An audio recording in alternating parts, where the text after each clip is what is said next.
ஓம் ஆதித்யாயச சோமாய மங்களாய புதாட்ச குருச்சுக்ர சனி அம்ச ராகுவே கேத்துவே நமக.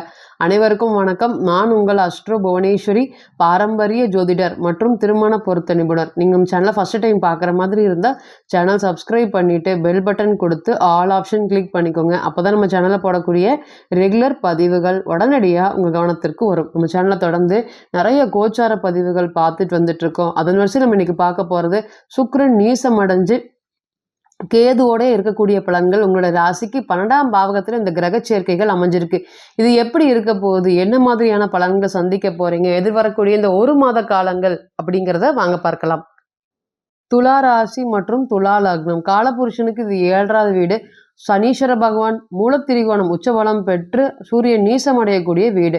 துலா ராசியை பொறுத்தவரையும் காலபுருஷனுக்கு 7வது ராசியாக வர்றதுனால ஒரு ஜாதகத்தை பார்த்தோன்னே அவங்க எந்த ராசியாக இருந்தாலும் சரி, எந்த லக்னமாக இருந்தாலும் சரி, துலாம் எப்படி இருக்குது, துலாம் கெட்டு போயிருக்கு அப்படின்னு பார்ப்போம்.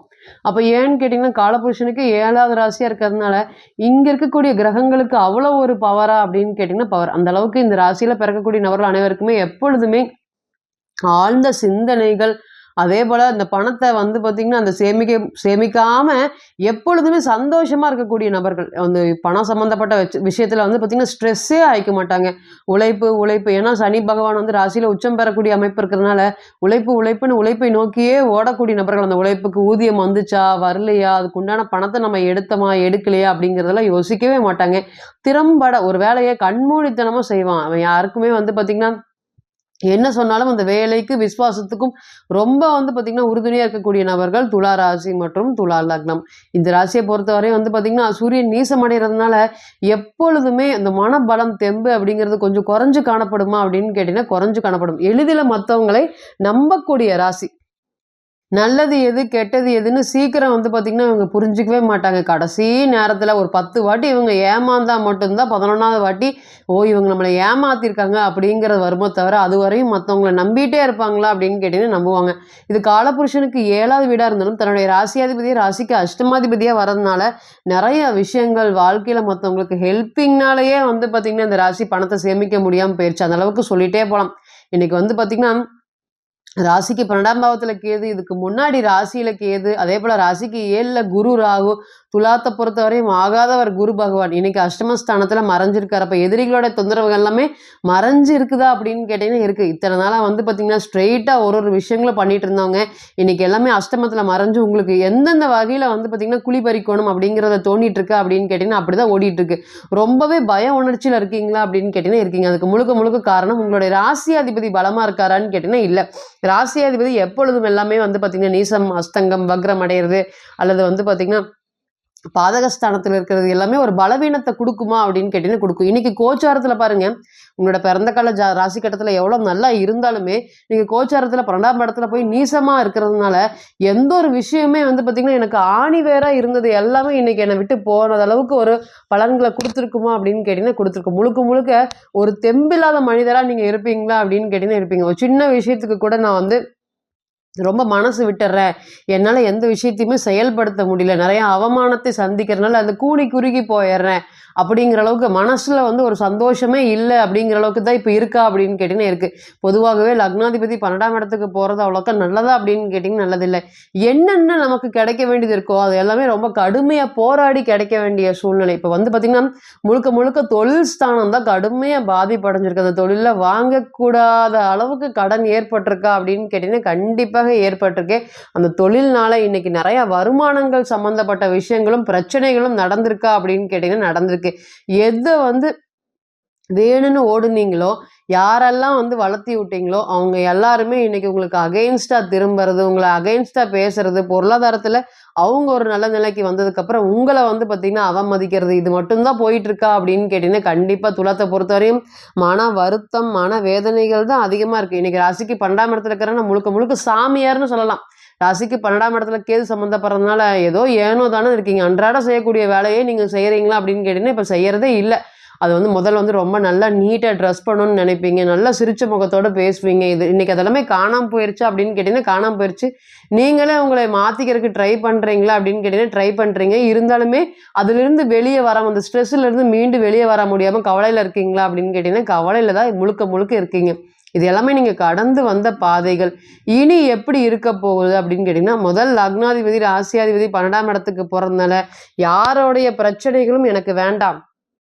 பிறந்த ஊரை விட்டு நான் வெளியே போய் எப்படியாவது வாழ்க்கையில் பிழைச்சிக்கலான்ட்டு இருக்கேன். நான் போலினாலுமே இங்கே சுற்றி இருக்கக்கூடிய நபர்கள் என்னை பேசியே என்னை வெளியே தள்ளிடுவாங்களாட்டிருக்கு. இத்தனை நாள் நான் வெளியே போய் எங்கே பிழைக்க போகிறேன், இந்த ஊரை தவிர எனக்கு வேறு எதுவுமே தெரியாது அப்படின்னு நீங்கள் பார்த்திங்கன்னா பெருசாக எதுலையும் இன்ட்ரெஸ்ட் காமிக்காமல் இருந்திருப்பீங்க. இன்றைக்கி மற்றவங்களாலேயே நீங்கள் வெளியே போகக்கூடிய ஒரு சூழ்நிலைகளை ஏற்படுத்தி கொடுக்கும். பொதுவாகவே நமக்கு எதுக்கு மற்றவங்களோட கஷ்டம், மற்றவங்க கஷ்டத்துக்கு நம்ம அனுபவிக்கிறோம் அப்படிங்கிற அளவுக்கு பார்த்திங்கன்னா நம்மளே போயிடலாம் அப்படிங்கிற மனப்பான்மையை ஏற்படுத்தி கொடுக்குமா அப்படின்னு கேட்டிங்கன்னா சுக்கிரன் ஏற்படுத்தி கொடுக்கும். அதனால் முதல்ல வெளியூர் போகிறதுக்கு அங்கே போய் நான் வேலை பார்த்து எப்படியாவது பிழைச்சிக்கிறேன். எனக்கு நிறைய கடன்கள் ஏற்பட்டிருக்கு. அந்த கடனை சமாளிக்கிறதுக்காகவே நான் வேலை செய்ய முயற்சி பண்ணுறேன். நான் வெளியே போனால் ஓரளவுக்கு இந்த கோச்சாரம் செட்டில் ஆயிடுவேனா, செட்டில் பண்ணுறதுக்கு உண்டான நேரம் இருக்குமா அப்படின்னு கேட்டிங்கன்னா, ஃபஸ்ட்டு 5, 9 சம்மந்தப்படணும். இந்த ராசியை பொறுத்தவரையும் 5ஆம் பாவாதிபதினு சொல்லக்கூடிய சனீஸ்வர பகவான் 5ஆம் இடத்துலேயே இருக்கார். அப்போது நல்ல ஒரு யோகமா அப்படின்னு கேட்டிங்கன்னா யோகம். முதல் தர யோகம் என்ன அப்படின்னு கேட்டிங்கன்னா, எனக்கு படித்து வாழ்க்கையில் வெறுப்பாக இருக்குது, ரொம்பவே இன்ட்ரெஸ்ட் கம்மியாக இருக்குது படிக்கிறதுக்கு. இருந்தாலுமே நான் அரசாங்கம் சம்மந்தப்பட்ட வேலைக்கு முயற்சி பண்ணிகிட்ருக்கேன். உள்ளூரில் இருந்தால் இவங்க பிரச்சனைகளை பார்த்தே எனக்கு சடைஞ்சு போயிடுது. என்னால் அடுத்த ஸ்டெப்பு ப்ராக்ரஸ் என்னால் படிக்க கூட முடியல. எது ஒன்றாலுமே ஒரு பிரச்சனைகளாக இருக்குது. புக்கை இப்படின்னு ஓப்பன் பண்ணாவே பிரச்சனைகளாக இருக்குது அப்படின்னு சொல்லக்கூடிய நபர்கள் அனைவருக்குமே இந்த நேரம் நீங்கள் வெளியூரில் போய் தங்கி படிப்பதனால உங்களுடைய வாழ்க்கை தரம் உயருமா அப்படின்னு கேட்டிங்கன்னா கண்டிப்பாக உயரும். என்னதான் ராசியாதிபதி 12ஆம் இடத்துக்கு போய் கேதுவால் பாதிப்படைஞ்சாலும் 5ஆம் அதிபதி பலமாக இருக்கக்கூடிய இந்த சூழ்நிலையில் நீங்கள் எதிர்பார்க்கக்கூடிய அளவுக்கு உங்களுக்கு அரசாங்க சம்மந்தப்பட்ட வேலைகளும் சரி, அல்லது நான் ஏற்கனவே அரசாங்க சம்மந்தப்பட்ட வேலையில் இருக்கேன், அடுத்த கட்டத்துக்கு போகிறதுக்காக நான் முயற்சி பண்ணிட்டு இருக்கேன், இனி வரக்கூடிய நாட்கள் எல்லாமே எனக்கு நல்லதாக நடக்குமா, அரசாங்க சம்மந்தப்பட்ட போஸ்டிங் கிடைக்குமா, நான் உள்ளூரில் படிக்க முடியல, தடுமாறுறேன், நிறைய விஷயங்கள் பார்த்திங்கன்னா எனக்கு சொல்லி புரிய வைக்கவே முடியல, அந்தளவுக்கு கஷ்டங்கள் இருக்குது, வெளியில் போய் தங்கி படிக்கிறதுனால என்னுடைய வாழ்க்கை தரம் உயருமா அப்படிங்கிற மாதிரியான கேள்விகளுக்கு நிச்சயமாக உயரும். 2ஆம் தர யோகம் என்னன்னு கேட்டிங்கன்னா, நான் ஆல்ரெடி நிறைய வேலை பார்த்துட்டே இருக்கேன், எனக்கு பார்த்திங்கன்னா அங்கீகாரம் அப்படிங்கிறது கிடைக்கவே மாட்டேங்குது. நான் வெளியூரில் போய் எனக்கு இப்போ வேலை கிடச்சிருக்கு, அந்த வெளியூர் வேலையில் நான் ரொம்ப வருடங்கள் இருக்கலாமா, சில சமயம் பார்த்திங்கன்னா ஊருக்கு வரலாம் அப்படிங்கிற எண்ணங்கள் போயிட்டுருக்கு, இல்லை திரும்பி இங்கேயே வந்துடலாமா, இல்லை இதை பார்த்துடலாமா, இது 2 பக்கம் ஒரே மாதிரி தான் வருமானம் வருது, எதுக்கு குழந்தை குட்டிகளை நம்ம பிரிஞ்சு இருக்கணும் அப்படிங்கிற எண்ணங்களும் சில சமயம் எனக்கு தோன்றிட்டு இருக்குது. அதனால் நான் திரும்பி இதே ஊருக்கு வருவதன் மூலியமாக எனக்கு ஒரு நல்ல வளர்ச்சி கிடைக்குமா, இந்த மாதிரியான கேள்விகளுக்கு இந்த நேரம் வெளிநாட்டில் மட்டுமே சப்போர்ட் கிடைக்குமா அப்படின்னு கேட்டிங்கன்னா கண்டிப்பாக சப்போர்ட் கிடைக்கும். நீங்கள் மனசில் பட்டதை வெளிப்படையாக சொல்கிற ராசி, அதே போல் மனசில் அந்த சூது வாது வஞ்சனை இதெல்லாமே இல்லாத ராசி. இந்த ராசியை பொறுத்தவரையும் பணத்தை சம்மந்தப்பட்ட விஷயத்தில் தான் இன்றைக்கி நம்ம அன்றைக்கி நம்ம சேமித்து வச்ச பணம் இருந்தால் இன்றைக்கி நம்ம எப்படியோ இருந்திருப்போமே, நல்லா வாழ்ந்திருப்போமே அப்படிங்கிற எண்ணங்கள் தான் உங்களுடைய ராசியை பொறுத்தவரையும் போயிட்டுருக்கு. முழுக்க கவன சிதறல் அதிகமாக இருக்குது, மனசு உடஞ்சி போயிட்டீங்க, தெம்பு இருக்கான்னு கேட்டிங்கன்னா இல்லை, இந்த மாதிரி சொல்லிகிட்டே போகலாம். நீங்களாகவே இருக்கீங்களான்னு கேட்டிங்கன்னா துலாத்தை பொறுத்தவரை நீங்களாகவே இல்லை. ஏறக்குறைய 1.5 வருட காலங்கள் உங்களுடைய பேச்சு, நடவடிக்கை, செயல் முதல்லாம் யாரை பார்த்தாலுமே கண்டுக்க மாட்டீங்க, யார் பேசினாலும் வருத்தப்பட மாட்டீங்க. இன்றைக்கி ஒரு சின்ன சொல்லிட்டா கூட உங்களுக்கு பார்த்திங்கன்னா அந்த அளவுக்கு மன உளைச்சல்கள் ரொம்ப அதிகமாக இருக்குது. இனி வரக்கூடிய காலங்கள் சுக்கிர பகவான் நீசம் அடைஞ்சு இப்போ கேதுவோட அணைஞ்சிருக்கு, அதுலேருந்து மறுபடியும் சுக்கிரன் உங்களோட ராசிக்கு வரும்போது இழந்த தைரியத்தை மீட்டெடுத்து அடுத்தடுத்து போகிறதுக்கு என்ன அதுக்குண்டான வழியை பார்க்கலாம், மற்றவங்கள பார்த்து நம்ம என்ன பண்ண போகிறோம் அப்படின்னு கவலை இல்லாமல் எனர்ஜெட்டிக்காக தைரியமாக தன்னம்பிக்கையாக இருக்கக்கூடிய காலம் வந்துருச்சா அப்படின்னு கேட்டிங்கன்னா வந்துருச்சு. ராசி அதிபதி 12ஆம் இடத்துக்கு போய் கேதுவால் சம்மந்தப்படுறதுனால மனைவி சார்ந்த ஆதரவு எனக்கு பார்த்திங்கன்னா கிடைக்குமா, அல்லது மனைவினால் எனக்கு பொருளாதார யோகம் கிடைக்குமா, இல்லை மனைவி பேரில் லோன் வாங்கலான் இருக்கேன். ஏன்னா கேது சம்மந்தப்படும் போது மனைவி சார்ந்து எப்பொழுதுமே கேது ஒரு கிரகத்தோடு சம்மந்தப்படும் போது அது சார்ந்த சொத்துக்கள் நமக்கு சீக்கிரம் கிடைக்கும். இன்னைக்கு சுக்கிரனோட நீசம் அடைஞ்சு கிடைச்சிருக்கு. அப்போ சுக்கிரனோடு சேரும்போது மனைவி சார்ந்த சொத்துக்கள் ரொம்ப வருடமாக எனக்கு பெண்டிங்காக இருக்குது, அது வந்த வாழ்க்கையில் ஓரளவுக்கு நான் சப்போர்ட்டிவாக இருப்பேன், ஓரளவுக்கு செட்டில் ஆகக்கூடிய யோகம் இருக்குது.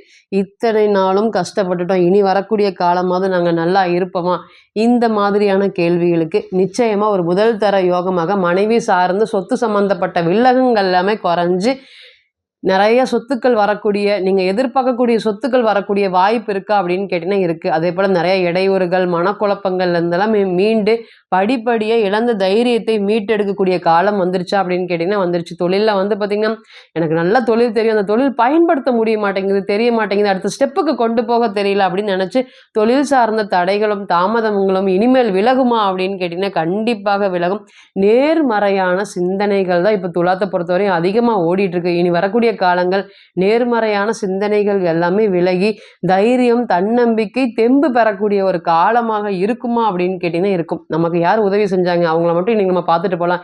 இனி நம்மளை வந்து பார்த்தீங்கன்னா, பழைய மாரி பேசுறவங்க எல்லாமே விட்டு தள்ளிட்டு, அதிலிருந்து ஒரு புதிய முயற்சிகள் மேற்கொண்டு, அதனால நம்ம வாழ்க்கைக்கு தேவையான ஆதாரத்தை பெறுவதற்கு உண்டான வழியை பார்க்கலாம் அப்படின்னு நீங்களே உங்களுக்கு பாசிட்டிவா மாறுவதற்கு இந்த கோச்சாரம் ஒரு நல்ல யோகத்தை குடுக்குமா அப்படின்னு கேட்டீங்கன்னா, கண்டிப்பாக குடுக்கும்.